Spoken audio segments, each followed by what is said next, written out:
Hello and good day to you. My name is Tracy Harrison. I am the founder and lead instructor of the School of Applied Functional Medicine. And for all of you progressive healthcare practitioners out there, if you have a few moments, I want to invite you to come over and spend a little bit of time with me today, because in today's monthly featured clinical offering for practitioners, we're going to be talking about the most common misses through the functional medicine lens. What are functional practitioners missing most? The lens of functional medicine insight to our epidemics of chronic lifestyle disease is expanding, and so many practitioners are getting more advanced training in holistic medicine, integrative medicine, functional medicine, and we're making such amazing progress in this field already. I have the deep privilege and pleasure of interacting with thousands of practitioners on a regular basis here at SAFM, and we notice that there are certain patterns of practitioner misses. And so I want to share with you some of the deepest insights that I can offer you today as all of you are honing your own skills and your own clinical approach through the functional medicine lens. What are some key considerations that you want to make sure you too are not missing? As you're coming online here, please do hop on the chat thread and just say hello to your practitioner community. This is a public service educational offering that we make on a monthly basis here at the School of Applied Functional Medicine, certainly for our students, but also for our larger audience. Whether you are a student at SAFM, whether you might be in the future, or whether you never are, I am deeply grateful for you and your work in choosing to be on the leading edge of progressive healthcare, and I'm delighted to support your time and effort in building your clinical toolbox and helping your practice to be as effective as possible. Today we're talking about what functional practitioners miss most. So please do hop on the chat thread, say hello, let me know your questions. Hang out. I'm going to go for about 45-50 minutes, but I'm going to be giving away some courses today. No strings, no catch, no pitch, just free educational content. It'll be a limited drawing just for participants in today's live session. And if you're inspired, please do share today's broadcast. I'm sure you have a number of like-minded healthcare practitioners on your in your audience here in social media, and so please do share so that they can take advantage of the shared wealth as well. But I'm going to jump right in because I really see, again, as I said earlier, as we gain more knowledge, as we gain more insight, and my goodness, published medical research is increasingly filled with insights through the integrative or functional or holistic medicine lens. Every week, almost every day, it seems, there is new curated, peer-reviewed medical research or insights being published to help us to cast a broader net, looking at the chronic lifestyle disease epidemics that we wrestle with today through a different lens, understanding more and more that lifestyle choices are not only important, they are everything.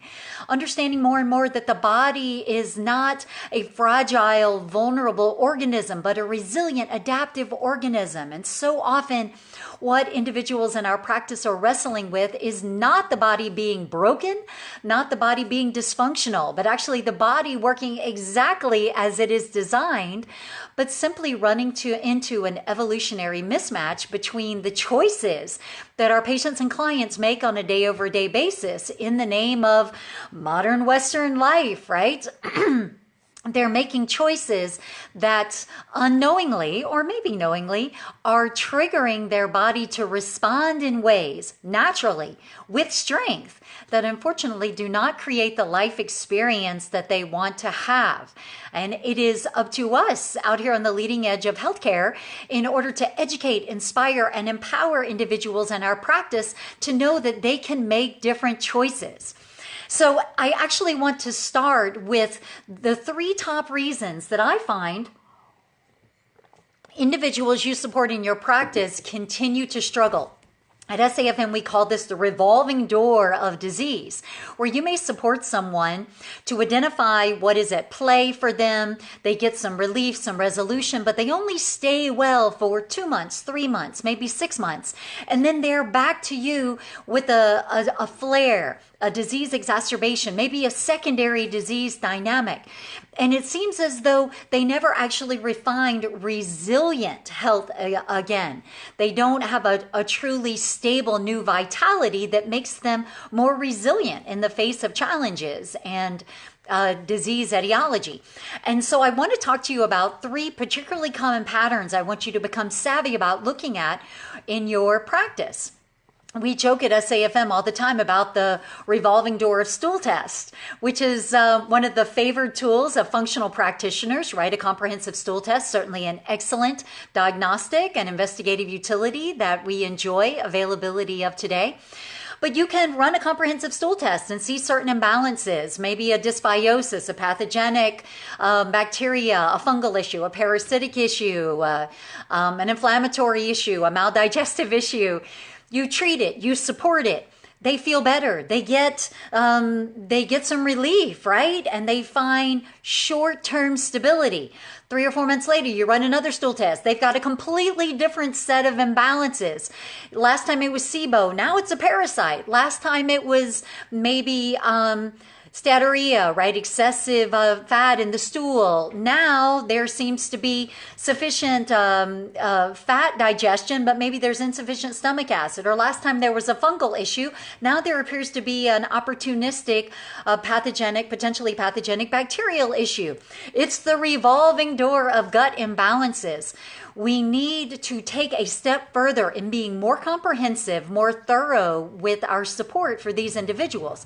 If we are not helping people to find a stability, a foundation of resilient health, that just means we aren't going far enough upstream and looking at an additional layer of root causes that we can work with the unique patient or client in order to help them to find those root causes and address them, reverse them, so that their return to health cannot be temporary, but can actually be sustainable.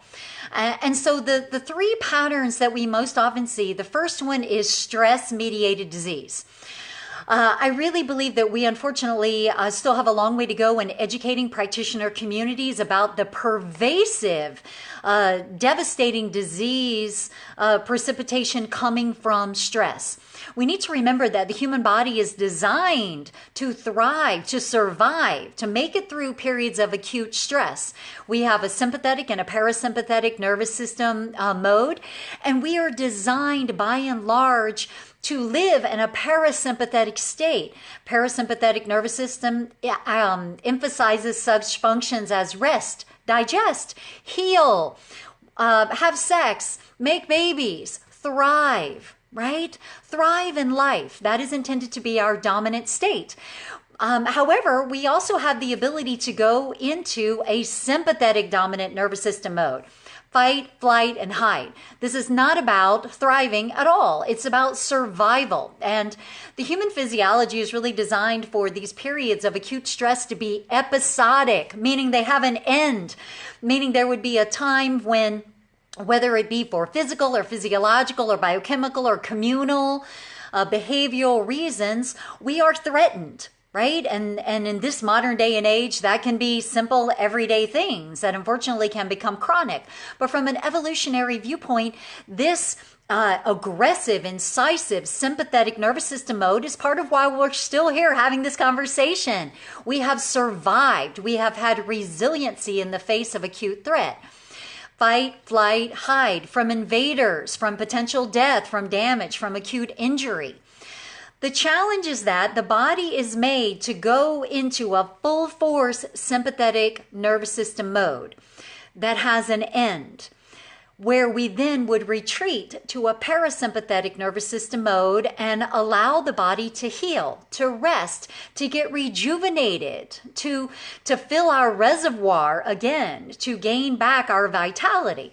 But also often people in our practices are living in a chronic sympathetic nervous system mode.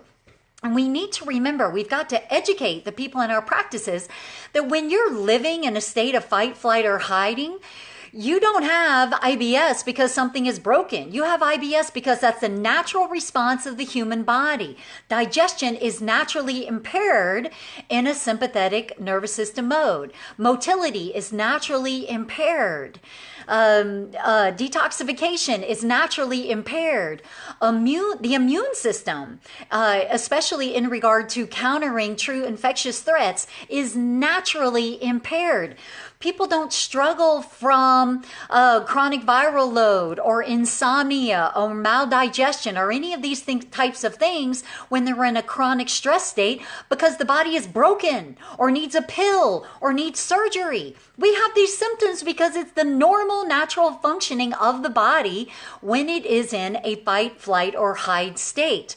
Because if you're truly running for your life or trying to hide from a threat to your actual survival, the body doesn't really care about things like fertility and digestion and rest until you live to see another day for those restorative activities to actually matter. And so we've got to remember that sometimes people keep struggling with the revolving door of disease, especially as it relates to persistent or flaring or recurring infectious dynamics because of stress. And they're not actually going to find resilient health on the other side of these challenges until they address their stress in a lasting way. And as I so often share in these sessions, in the modern Western world, people like to joke about their stress a lot. Sometimes we have even this sort of sick habit of competing about our stress, right? But we've got to actually do something about it. Sometimes we wear our stress as a badge of honor. I've actually heard an amazing number of people, oh my, so much going on. I'm so stressed. I have so much going on. And the other person will say, you think you've got it bad. Let me tell you how miserable my life is. All the stresses I have, you don't know the half of it. My family is more stressful than yours. My job is more stressful than yours. Just on and on. We joke about stress. We compete about stress. We justify stress. We ruminate about stress. We derive achievement and satisfaction from our ability to weather stress. But my friends, people are experiencing the revolving door of disease. They're experiencing entrenched chronic disease that just won't get better, that won't cease, that won't go into remission because of stress. And we've got to start making the connection with our patients and clients because people have to acknowledge their own stress. We also need to remember that stress is subjective. There are plenty of people in our practices who have what I think any of us would objectively look at and evaluate as highly stressful circumstances, but they have chosen not to have a stressful daily life experience. They have changed their outlook, their perspective, their mindset, their self-talk, and they are prioritizing self-care and methods of stress reduction and management. They are making that choice. We've got to remember that stress is a subjective experience.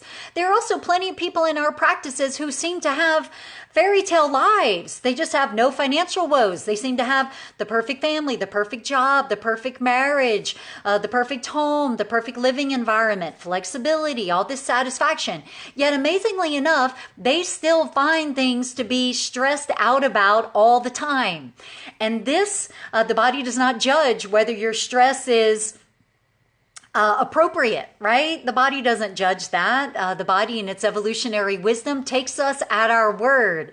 If the body senses, based on the cues and clues that we're giving it, that our survival is threatened because there's all this stress and we have hypervigilance and we're ruminating and we're focused and we're working through scenarios, and instead of sleeping soundly, we're thinking through the email, thinking through the bills, thinking through the conversation, we're still pissed, we're still hurt, we're still not forgiving. The body is eavesdropping on our thoughts all the time and taking cues and clues from our thoughts about the status of our world. And the body is not going to allow us to thrive until the body is sure that our survival is assured. This is not a weakness in the body. This is a strength. Again, as I said early on, this is why we're still here having this conversation in this modern day and age. Certainly individuals with weaker sympathetic nervous systems undoubtedly died out a long time ago in terms of the evolutionary path of humans as a species.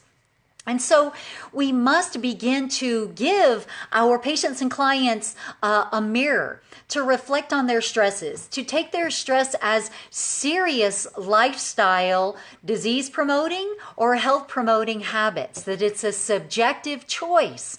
Through the functional medicine lens, we focus on so many root causes of disease and drivers and toxicity, and is it high quality food and clean water and clean air and all of these things. But if you think about what the body is most exposed to, toxins might be first, and then we're exposed to the food is closer to home and the water's closer to home, and we breathe more air than we drink water or eat food. But what is the thing that humans are most consuming?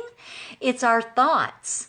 It's our thoughts, that ruminating voice in the head that is choosing, making up all sorts of realities. And this is not a new concept. We know that visualization is powerful, and the body will have a physiological and biochemical experience based on what we visualize, based on our imagination, based on what we're making up.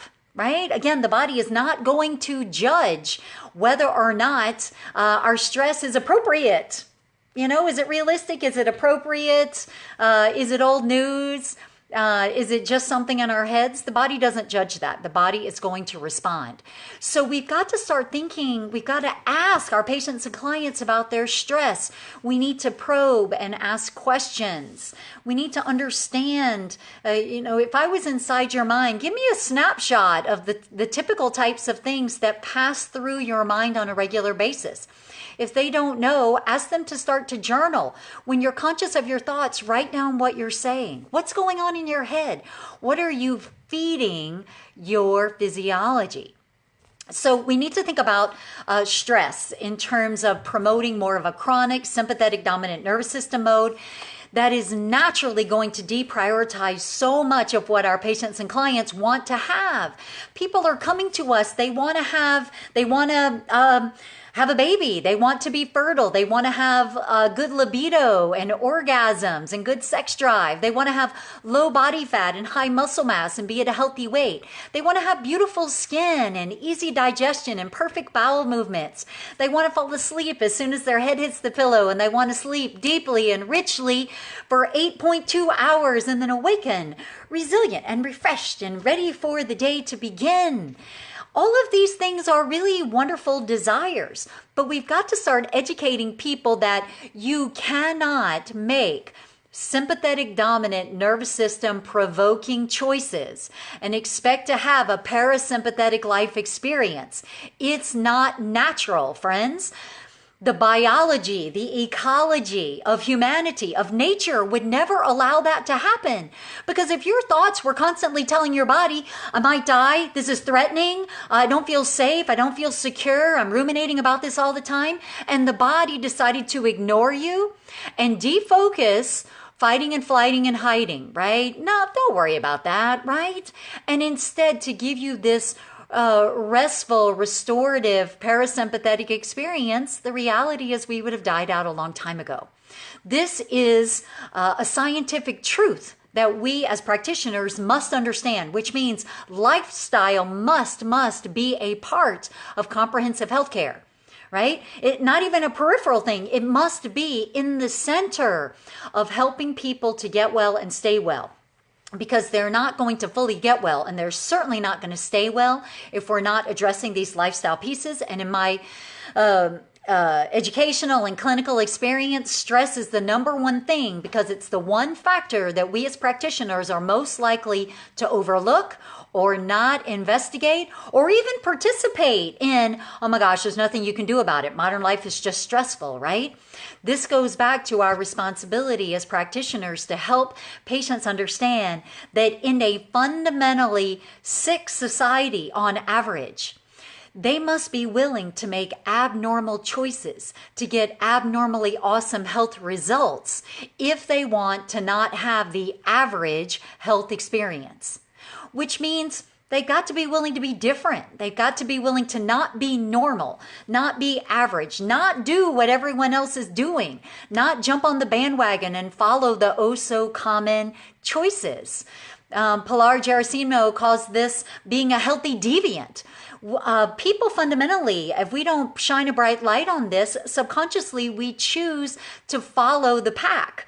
We choose to fit in with our social group in a cultural norm. We don't want to stand out. We don't want to be different. We don't want to draw people's questions or curiosities, much less criticism or ostracism. We've got to transcend that subconscious hesitation or fear to help people understand, no, if you want to have resilient health, you must go there. You must be willing and able to do that in a sustainable way, which is why we teach at SAFM. Health, getting well and staying well, certainly may involve some astute, keen puzzle piecing and analyses on your part and some investigation. But at the end of the day, fully getting well and staying well has got to include education, inspiration, empowerment, and community for your patient, for the people you serve. You cannot leave that out. You can't. Otherwise, sure, the revolving door of disease, which, a colleague of mine joked the other day, it's good for profits, right? A lot of practitioners love the revolving door of disease, right? People just keep showing up every few months to run some more expensive tests, to get a whole nother set of treatments, to feel better temporarily, to come right back around and do it again, over and over and over again. But let's talk turkey here, my friends. I don't think any of us went into healthcare in order to just collect dollars every time people spin around the gate in the revolving door of disease.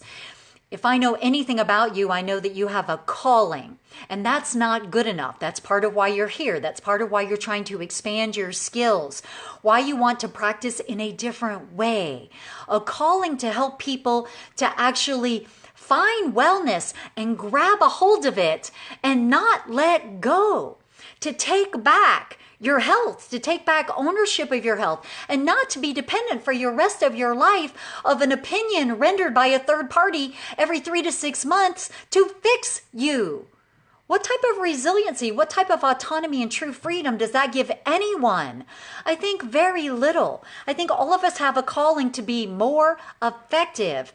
We want to be fulfilled as a practitioner. And I imagine you are just like me. Nothing is more fulfilling than to get an email or a social media message or a birthday card from someone you supported 2, 7, 20 years ago saying, hey, I was just thinking about you and was looking at a picture and remembered just how sick I was.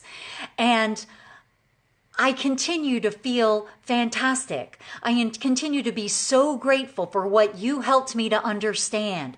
I continue to make healthy choices. I continue to feel awesome. I continue to tell everyone I know about you and this science, and I feel great. I am thriving. There is nothing more satisfying than to know that you helped to birth that autonomy, that freedom, that flame that's now a fire, spreading the word, spreading the message, spreading the resilient health. Give me a thumbs up or a heart if you've had the pleasure, the privilege of receiving that message from someone that you've supported. I would argue that no amount of profits or dollars collected in the revolving door of disease comes close to the satisfaction, the fulfillment that any of us can get by being a part of facilitating that type of transformation. We want to help people get well and stay well under their own power, under their own control. And sure, they may come to check in once a year, maybe twice a year, they've off in the weeds a little bit and they want to see you and check in and just, give you some information and maybe kind of check in and make some tweaks. Absolutely. But they're under their own power. That is deeply fulfilling. So we've got to think about stress. The second thing I want you to be thinking about is that disease begins in the gut. We laugh all the time at SAFM that the brain is not in charge, my friends. Through the functional lens, we've learned in the past, I would say 10 to 15 years of medical research in particular, that the brain is really wonderful for orchestrating function in the human body. But as far as who is in charge and making choices, it is your microbiome, your microbial friends, who, by the way, have hundreds of times more genetic material than you do in terms of human cells. And there is a massive amount of orchestration of the entire human body, including the human brain, coming from the gut. It's also a great reminder that we have an entire nervous system in the gut, the enteric nervous system, which produces not only neurotransmitters, but also lots of neuropeptides that are highly mediated by our microbiome. And those neuropeptides do not stay in the gut. Dr. Alessio Fasano helped us to understand starting about 10 or 12 years ago that what happens in the gut does not stay in the gut. It is going out to provide signaling and coordination and the symphony of orchestration across the entire human physiology. And so we've got to remember to think about what is happening in the gut. If someone has cognitive impairment, if someone has osteoarthritis, maybe their elbows are swollen, right? If someone has gout, right, in their left foot, if someone has infertility, if someone has chronic urinary tract infections, right? If someone has psoriasis, right? Upstream, the root causes of that dis-ease, if you peel back the layers of the onion, you're going to find the gut, because that is where over 2/3 of our immune system is. That is where the orchestration of our microbiome lies. That's where we're bringing in or not nutrients from our food in order to fuel all the biochemical functioning of the human body. You know, I like to say it's such a straightforward factor, but the body, you don't have a pantry of nutrients in your left butt cheek, right? Where if you just need a little more zinc or just need a little more tyrosine or just need a little more vitamin A, you just go get it, right? Like some kind of endless supply. If you don't eat it, my friends, and digest it and absorb it and convert it to final forms and get it past the cell membrane, it ain't happening. And there's a huge amount of malnourishment mediated disease, not because people meet the threshold of clinically deficient, which is a very, very basement criterion. Your practice is loaded with people who have suboptimal levels of nutrients of various types, and they intermittently go insufficient for those nutrients. That could be because of they go on vacation for a week and they eat a whole bunch of Bud Light and Doritos. I don't know, not a lot of tyrosine or zinc or vitamin A coming in that week. Or they have a really stressful week and their digestion and their absorption are naturally impaired.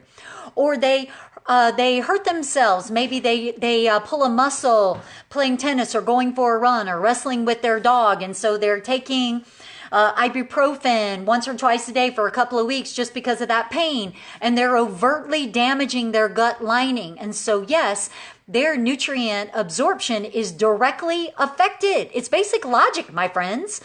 There's not a hocus pocus way in which the body nourishes itself. It's not you are what you eat. It's what you eat, digest, absorb, convert, and get past the cell membrane. And unless people are doing that consistently, then yeah, there's going to be malnourishment mediated disease. And especially in these pandemic times where people are experiencing really unusual lifestyle rhythms, some people are eating way healthier because they're not going out as often. It's not as comfortable to go to a restaurant, right? Not as comfortable maybe to go and get fast food. But there are plenty of other people who are still caught up in huge amounts of fear and stress and hypervigilance, and they're self-medicating those terrible emotions with lots and lots of junk food, right? Lots of chemicals, lots of sugar, lots of caffeine, lots of stimulants to jack themselves up when they want to be jacked up, and then lots of alcohol to calm themselves down, right? Or drugs, right? Benzos, antidepressants, sedatives, all sorts of things to kind of force the body to be up and then force the body to be calm. And that is at a price. But enhanced intestinal permeability is something that I really want to make sure all of us understand, because I think some degree of enhanced intestinal permeability is extremely common these days. It doesn't mean that it's a black and white, you either have it or you don't. It's like anything else, it's along a spectrum. And in particular, there are plenty of modern everyday lifestyle choices that precipitate enhanced intestinal permeability. This is anything from insufficient vitamin D, which naturally impairs the ability of the gut lining to maintain very tight junctions in between the microvilli and our intestinal lining, to chemicals in our food, pesticides, herbicides, fungicides, artificial sweeteners, artificial colors, artificial flavors, artificial texturizing agents, artificial fillers and binders. My goodness, it's a wonder that our food is nourishing us, considering all of the artificialness that is being put in there in the name of making super cheap ingredients be highly inexpensive to manufacture, able to have months and months or years and years of shelf life without breaking down, and to make super cheap, bland ingredients somehow hyper palatable. That is not magic, my friends. That is food manufacturing science, and it's a huge industry that is bringing people a lot of calories, a lot of colors, and a lot of chemicals, but not necessarily a lot of nutrients. And so these chemicals have effects. They have oxidative, they create oxidative damage to the lining of our intestines. They can create an inflammatory response, especially for individuals with a hypervigilant immune system. And we can easily attract an ongoing, simmering immune reactivity in our gut, which does damage to the gut lining. And when we're damaging the gut lining, not only are we impairing our absorption of nutrients, we're damaging the ability of those enterocytes to produce optimal levels of neurotransmitters and neuropeptides, right? Remember, these cells have multiple functions. For that matter, in the brush border lining of the small intestines, we produce a variety of enzymes. If we have oxidative damage to the lining of that membrane, we're not going to produce those enzymes as well. Things that would help us to better deal with, for example, oxalates in foods, or histamine in foods, or help us to better digest foods like dairy or polyphenols or FODMAP type of ingredients, right? Those are brush border enzymes, which requires taking care of the gut lining. But non-steroidal anti-inflammatory drugs are naturally corrosive. It's not a small thing, friends. They are corrosive to mucosal membranes throughout the gastrointestinal tract. It's not just the stomach, it's also the intestines. And this impairs all of these gut functions that I just mentioned. We also know that other common categories of medications, things like steroidal drugs, right? Immunosuppressants, things like oral birth control pills can also be promoting enhanced intestinal permeability. Oh, so common categories of drugs creating damage in this precious barrier between the craziness that is the gut lumen, where the reactivity between the microbiome and our immune system and partially digested food, it looks like a bad sci-fi movie, right? It's a crazy amount of activity in there, which normally the immune system tolerates because there is a castle wall, and it separates the sanctity of the rest of the systemic human body from the craziness that is the gut. But when that castle wall becomes permeable, we are overexposing the immune system, and in some cases, when more severe, the systemic body, to the craziness that's happening in the gut and the downstream inflammatory effects. We know that systemic overload with certain interleukins, certain inflammatory interleukins like IL-6, are highly associated with a rich variety of other disease processes like autoimmune disease or Alzheimer's disease, for example, right? Again, what happens in the gut doesn't stay in the gut. What happens in the gut affects the elbow joint. What happens in the gut affects the blood-brain barrier and our cognitive functioning. Right? There's a tremendous amount of interconnectedness between these things. And so you want to be thinking about what is happening in the gut. How are we damaging the gut lining? How are we damaging gut function and our microbiome based on what we choose to put in our gut? So we want to think about enhanced intestinal permeability. The third thing that I believe we all need to be highly attentive to is toxicity. Whether we like it or not, here in the Western world, we are swimming in a toxic soup. And avoidance is a critical part of a sustainable, healthy lifestyle choice. Because there are toxins in our food, toxins in our water, toxins in our air, toxins that are outgassing from upholstery, from linens, from paints and varnishes, from air fresheners and home cleaning products. And perhaps most insidious of all is the category I find the vast majority of practitioners overlook, which is the toxins that we knowingly slather on our skin. And if you don't take away anything from this topic, it's what many of you already know. You've heard me say 100 times. The skin is a giant mouth. The skin is not some waterproof piece of plastic, right? Otherwise, why would we use transdermal hormones? Why would we take an Epsom salt bath and assume it's going to help our magnesium status, right? The skin is a semi-permeable membrane.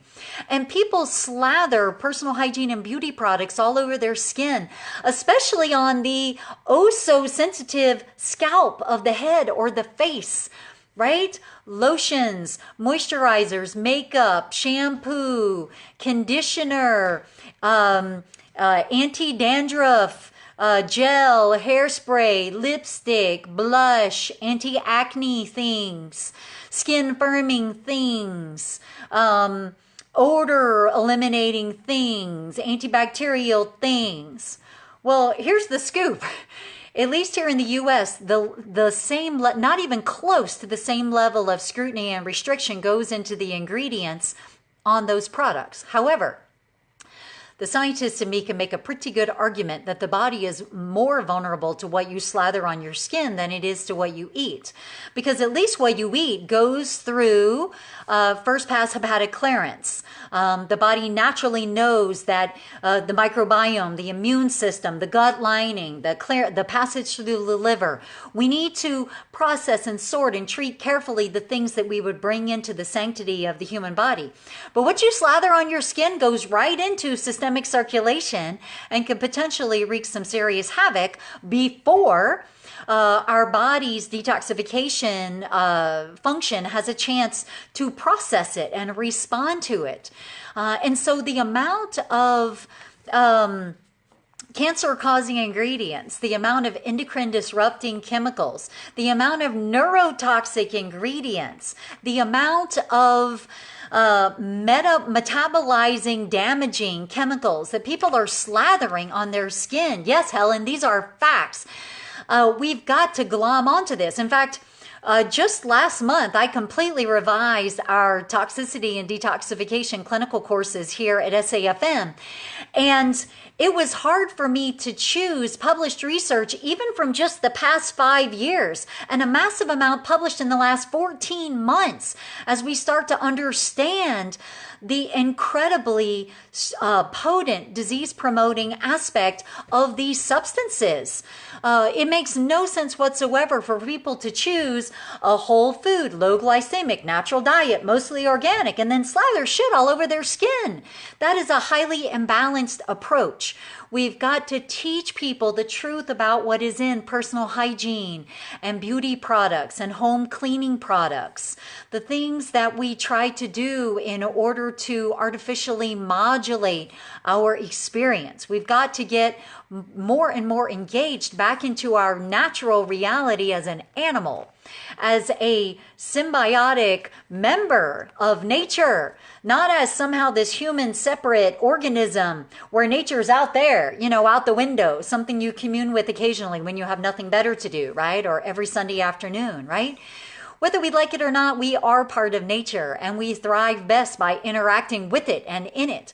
And to the extent that we're using all of these chemicals in order to push nature away, to try and make us immune and separate from nature, we are killing ourselves. I'm not prone to hyperbole, but I see way too often, dozens of cases a month, examples from our practitioners of people who have entrenched autoimmune disease, and they pick up a secondary and a tertiary one. What is the natural trajection of autoimmune disease? It's not wellness. It's not stability, friends. It's cancer because of the use of biological drugs. It's potentially life-threatening infection because of all the antibiotics. It's additional autoimmune dynamics because autoimmune disease, whether it's in the myelin sheath or rather in our joint or rather on our skin, it's a disease of the immune system. And just because we take a drug to provide triage stabilization for the affected body part, the root cause, the etiology of the disease is still raging. And if we're not addressing it, it's just a matter of time before it takes another victim, a different body part. So, 3 most common things that are being missed. We've got to be addressing stress. We've got to be thinking about enhanced intestinal permeability. We've got to be thinking about toxicity. And in addition to avoidance, I want to speak for a moment about how that often shows up in the body. Because once you absorb toxins, the body is very smart. It completely recognizes something as strange or in danger. It may not have an adaptive immune system response to it, but the body recognizes a heavy metal as a heavy metal. And the body is only going to allow circulation of toxins for so long. And then in its wisdom, it tries to store them. And certain tissue has certain affinity for various toxins. For example, we know that all sorts of endocrine disrupting chemicals love to be stored in adipose tissue, right? Body fat. In fact, there's some really interesting science that makes the argument that part of why people get obese is because of the body purposefully setting up additional adipocytes to serve as depot storage for toxins in order to pull it away from circulation where it can readily damage vital organs and glands. Now, there's a fascinating lens through which to look at the wisdom of the human body. But even if we are storing toxins, whether it's stored in the adipose tissue or mercury stored in the brain or lead stored in bone tissue, the immune system is fully aware of the fact that the toxins are there.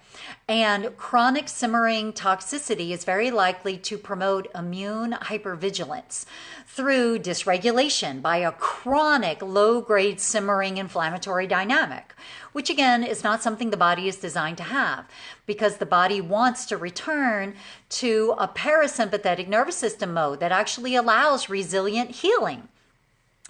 But the immune system during times of stress, right, is going to be impaired. The body might contain and try to isolate an infection, but it will wait for relief, rest, in order to fully try to counter and wipe out that infectious threat.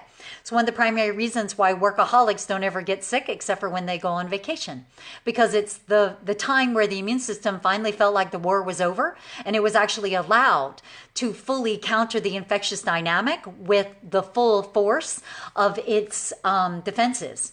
So it hasn't been resisting fighting it while you're being a workaholic and burning the candle at both ends. It's been doing that by design because it's not part of a sympathetic nervous system mode.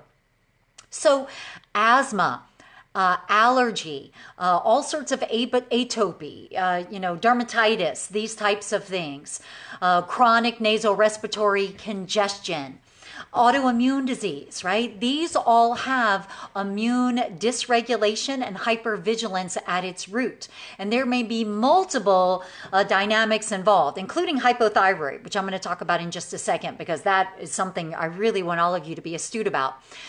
There are undoubtedly other factors involved, but my clinical experience is most often when you keep peeling the onion of immune dysregulation, you're going to find toxicity. And it may be from chronic ongoing exposure today, or it may be from chronic exposure a decade ago or 2 decades ago, or acute exposure some time ago that the body is still holding on to. And until you help this person to find a place of strength, because we only want to promote increased toxin mobilization and detoxification from a place of strength. Otherwise, it can be quite dangerous, which is a whole nother misstep in the functional medicine lens. And I've done other Facebook Lives, by the way, on detox, if you want to check the archives under videos, if that's a passion of yours or a curiosity. But the immune system remains hypervigilant until we get rid of the toxins. And so a person may have cleaned with their lifestyle, but may still need to clean house, may still need to do some increased toxin mobilization in order to get rid of stored toxins. And I, even personally, not to mention all the practitioners at SAFM, but even personally in my own practice, have seen people have amazing remission of seasonal allergies, right? Remission of asthma, where people still carry around their inhaler just in case, but they haven't had to use it in a year. Or people, go through classic fall seasonal allergies and they're like, oh my gosh, I didn't have to take an antihistamine at all, or only had to take it once or twice instead of 2 or 3 times a day, every day for 3 months, and still suffered. You start to see this relaxation, this sighing of the immune system, where it finally feels as though the threat is over and it can release its hypervigilance. So those are pieces I want you to be savvy about. One thing, I've got 2 other critical topics I really want to cover with you, but I want to just say, hey, thanks for joining me today. I'm going to keep going for another 15 minutes, but my team is going to post a link in just a second that because you're here with me today, taking time out of your busy lives, I want to say thank you by giving you an opportunity to enter a drawing. No, like I said, no catch, no pitch. I just like giving away stuff because it's fun. But a drawing for some free clinical courses here at SAFM.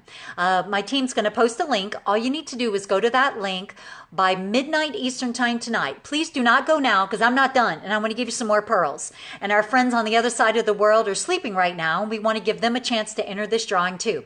So as long as you go to the link that's being posted by midnight Eastern time tonight and enter one comment on what you found particularly valuable, insightful, or helpful that I shared today. You only need to enter one comment. It won't pop up right away because all comments are moderated, and you only need to enter once. But I read all of these myself, so I really would appreciate your feedback. I'd love to know what you found helpful, and I'm going to give away some free courses. No catch. You get to choose from among our most popular clinical courses, and we'll give you access to that right away so that you can expand your clinical and technical education. But I'm going to keep going because I got more things to talk about. Hypothyroid. Okay, if there is going to be a part of the body besides the gut that is most often not working optimally and therefore contributes to chronic lifestyle disease, it is thyroid hormone. I find that's right up there with insulin resistance, but even more so, we are not finding cellular hypothyroid function in our patients and clients, mostly because we're not looking in the right place. We long ago showed that TSH is not a sufficient marker for being able to gauge whether thyroid hormone activity at the cellular level is sufficient. TSH is a brain hormone.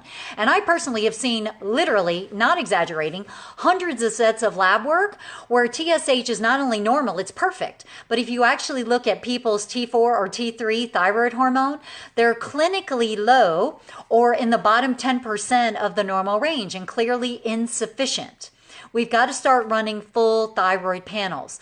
And it's not enough to run T4 or even free T4 in addition to TSH, because T3 is where it's at.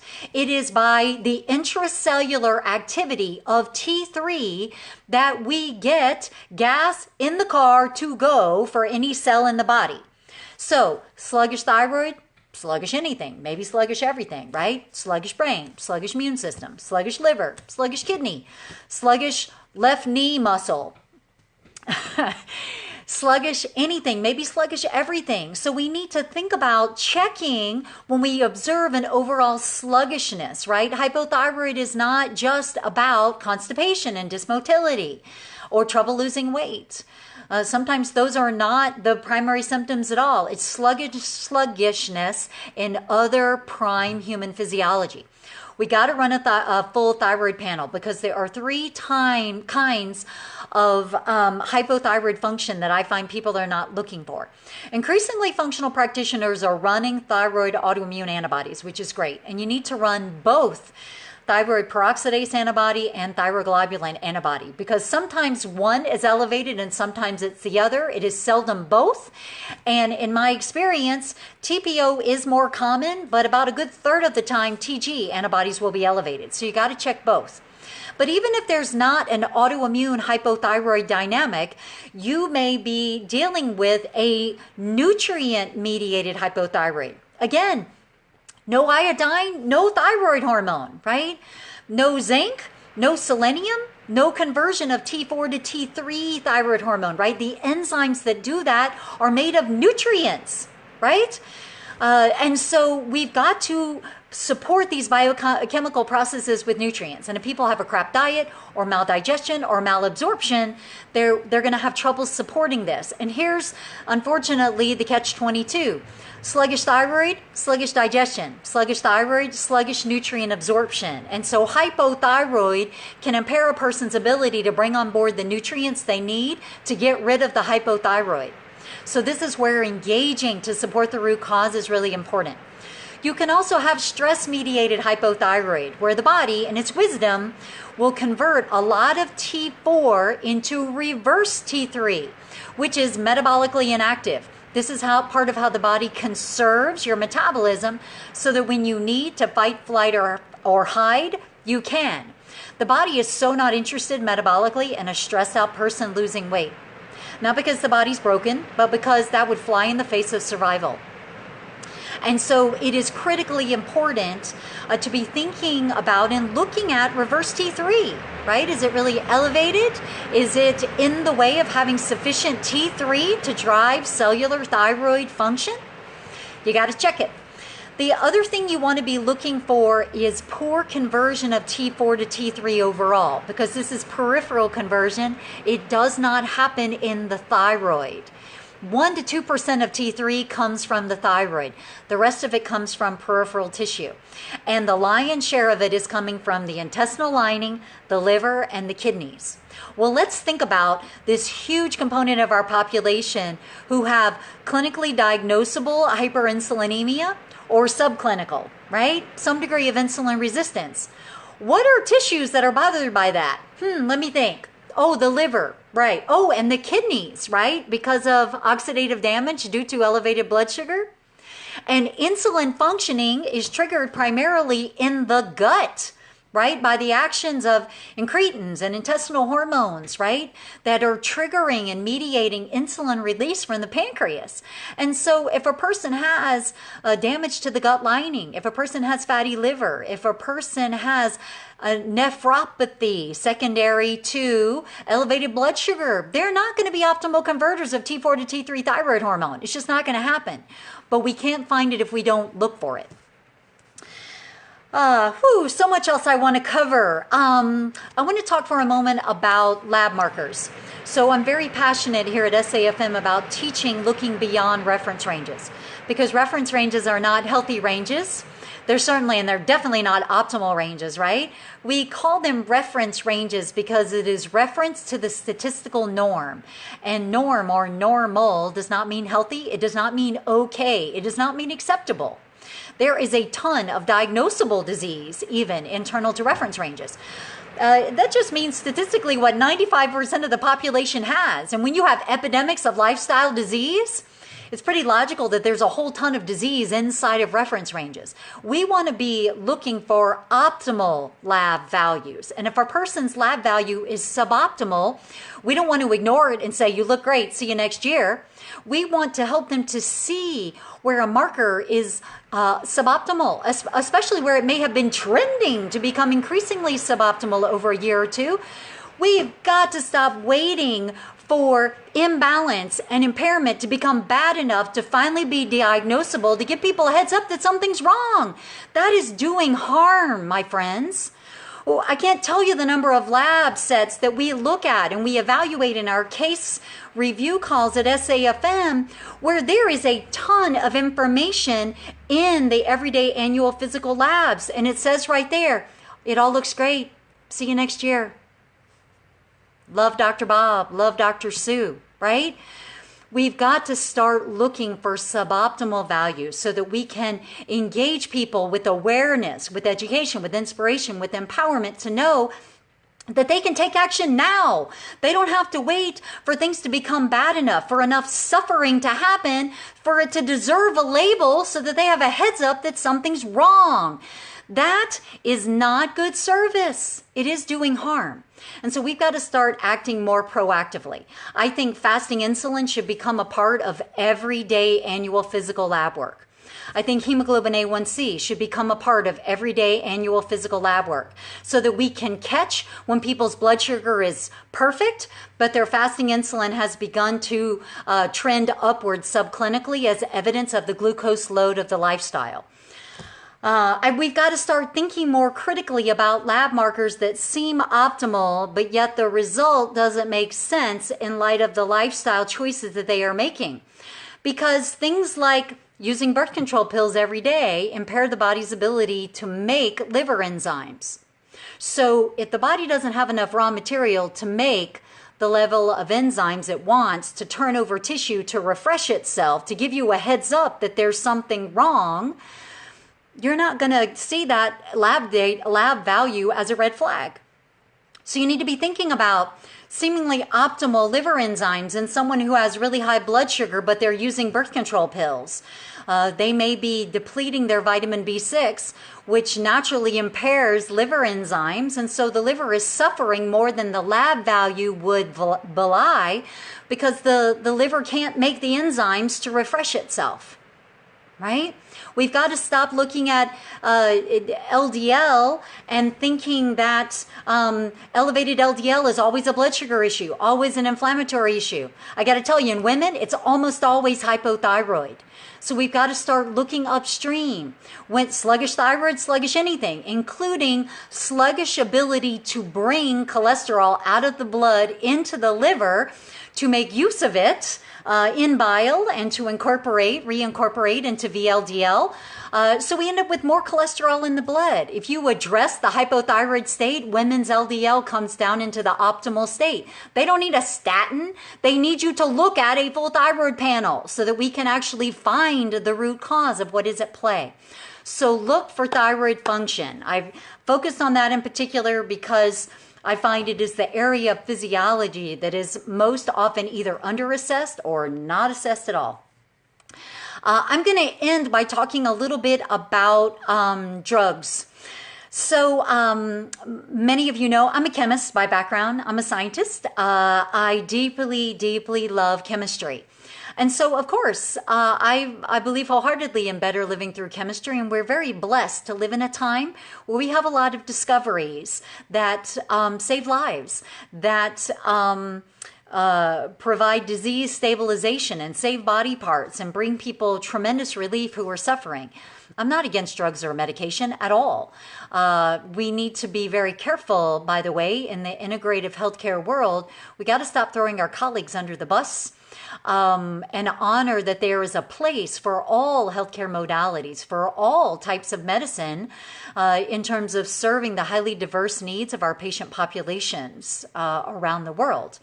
What I do believe is that we are overutilizing medications as first-line therapy, and we are using medications that were really designed for stabilization or for short-term use. They're being turned into lifelong use, for which they almost always precipitate secondary dysfunction or a completely secondary disease process, or worst case, end up exacerbating the very disease process that they were prescribed in the first place to address.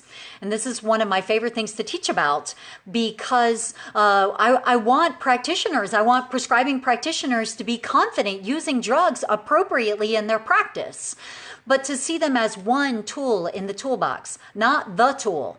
And not to set themselves up for the frustration of creating the revolving door of disease by assuming that all they can do is a drug or trade out one drug for another drug, right? A drug may be absolutely necessary. It may save someone's life. It may buy you enough time to actually work on the root causes. Because if a person loses their pancreas, loses their brain function, loses their liver, loses their gut, while we're trying to work on sustainable lifestyle change, we've missed an opportunity. We've missed a precious opportunity to help someone to heal. And so drugs have their place, but medications have long-term effects. It's a good reminder. Every medication is a toxin. No medication is a nutrient. We don't have a deficiency of proton pump inhibitors, or a deficiency of ibuprofen, or a deficiency of prednisone. You know, we just don't. They're all toxins. They're all chemicals. They all take up enzymes and nutrients and substrates in our detoxification capability that could be applied to helping the body get rid of other chemicals, right? But all drugs work by artificially stopping the body from doing what the body wants to do to respond to the current environment. It forces a superficial response in the human body, which again, may be arresting some dysregulation, which is great, but long-term, it will always be at a price. And so we teach about non-steroidal anti-inflammatories. People don't have to take it for years, my friends. Sometimes it's just a few weeks, which will set them up for enhanced intestinal permeability, which will set them up, especially with stress, for autoimmune disease. And 6 or 9 months later, they're with you with the diagnosis. And you can look upstream and find the drugs and the timing and the timeline. Proton pump inhibitors. You need good, strong stomach acid as part of the passive immune system function. You need good, strong stomach acid to denature proteins so the body can use enzymes to cleave polypeptide chains and individual amino acids. Using PPIs and H2 receptor blockers long-term is purposefully busting your digestion. So we shouldn't expect in order to bring on board optimal nutrition. It's not possible. Birth control pills, again, wonderful modern invention, but it is at a price. In particular, depleting nutrients, especially B vitamins, especially B6. And they do significant wear and tear on the gut lining. So we need to look at the possible implication of their use. I could go on and on. Beta blockers impair access to melatonin. We give these to the elderly who already have less melatonin because of calcification of the pineal gland. They're already not sleeping. We make it worse. There's all sorts of drug-mediated dysfunction. It does not make the drugs evil. It just means we need to treat them with respect and thorough investigation for contraindications in a given individual, make sure we are addressing nutrient depletions, and make sure the drug is only treated as one tool in the toolbox for temporary use while you are working on addressing the upstream root cause, so that over time, a few months later, a few years later, the drug itself doesn't end up becoming part of the problem and part of the etiology of disease. Whew, so I could keep talking all day, but I'm going to cut it at that point. But I want to thank you all for joining me. We do this every month. We cover topics you have told us you most want to explore. I'm going to give away some clinical courses tomorrow morning, and I don't want you to miss out. The drawing is available both to current and new or non-students at SAFM. But you have to enter. Don't enter on here on Facebook. Go to the link that my team is posting before midnight Eastern time tonight, and please just share one comment on something powerful that you learned today. Something helpful, something surprising, maybe something provocative. And we will do a random drawing from a pretty small subset of people as our way of saying thank you for taking time out of your busy schedule to join us for today's Facebook Live. If you didn't yet, let me please ask one favor of you. Please share this broadcast. As you can see, this is not marketing. I do this because I love giving away clinical value. I want to enliven and support and be a voice of additional insight and learning for all of you who are out here on the leading edge of progressive healthcare.